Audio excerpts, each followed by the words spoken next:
Do you ever feel like your balance just isn't what it used to be, but you can't quite figure out why? It doesn't always happen with a fall. Sometimes it begins with small things, holding the wall when getting dressed, taking shorter steps on uneven ground, or feeling a bit unsure stepping off a curb. And before long, that quiet loss of balance becomes a loud fear of falling. But here's the truth most people don't talk about. Balance doesn't disappear overnight. In most cases, it fades because of 5 very preventable mistakes. And the good news? Once you know what those mistakes are, you can stop the decline and in many cases even reverse it. In this video, we're going to break down the 5 most common mistakes that quietly steal balance from older adults. Each one may seem small on its own, but when they add up, they can take away your stability, your confidence, and your freedom.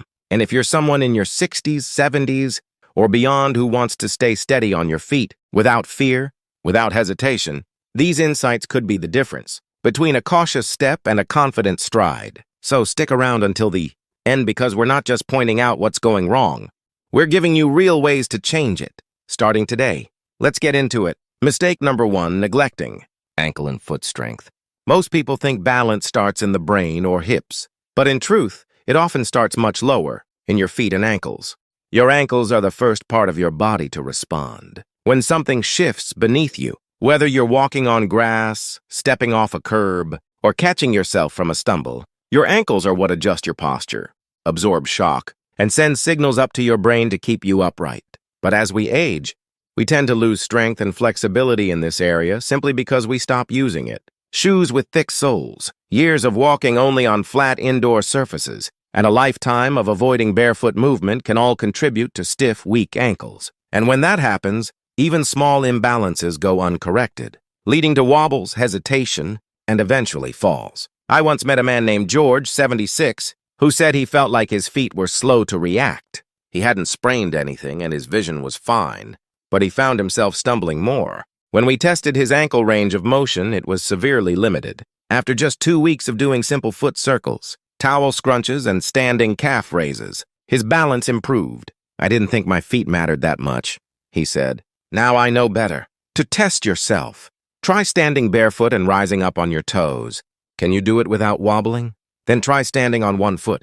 Do your ankle muscles feel awake and responsive? If not, you're not alone, but it's a sign that your foundation, the very base of your balance, is calling out for more attention. Strengthening your ankles and feet doesn't require fancy equipment. It starts with waking up the muscles again. Walk barefoot on safe, varied surfaces. Roll a ball under your foot. Stretch your calves. Practice slow, mindful steps that encourage active foot engagement.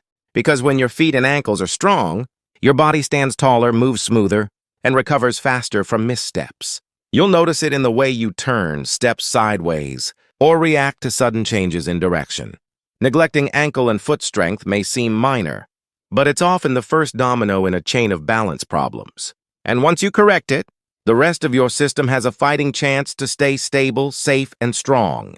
Mistake number 2, avoiding balance. Training altogether. The second mistake is something that seems harmless at first, but quietly chips away at your stability over time. Avoiding any kind of balance training. Most people don't think about balance as a skill that needs practice. We treat it like breathing, something that just happens. But the truth is, balance is a complex ability that involves your muscles, joints, inner ear, vision, and nervous system all working together. And like any skill, if you don't challenge it, it fades.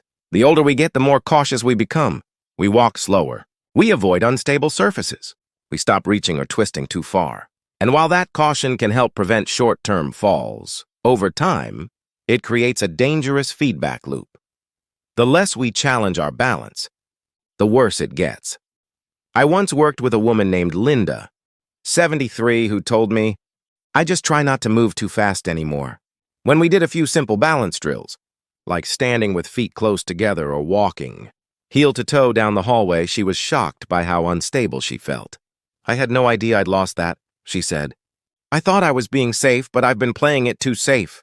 Balance training doesn't have to be risky or extreme.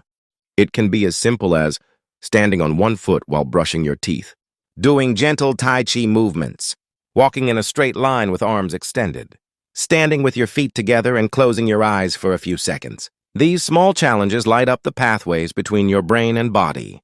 They reteach your muscles how to adjust, shift, and stabilize quickly. And over time, they rebuild confidence, not just physically, but emotionally, because a person with good balance walks taller. They reach for things without second-guessing. They move through crowds without shrinking. And most importantly, they trust their body. If you've been avoiding balance work out of fear, hesitation, or just habit, know that your system is still trainable. Even in your 70s or 80s, those neural connections can be rebuilt. You just have to ask for it. Don't wait until a fall wakes you up.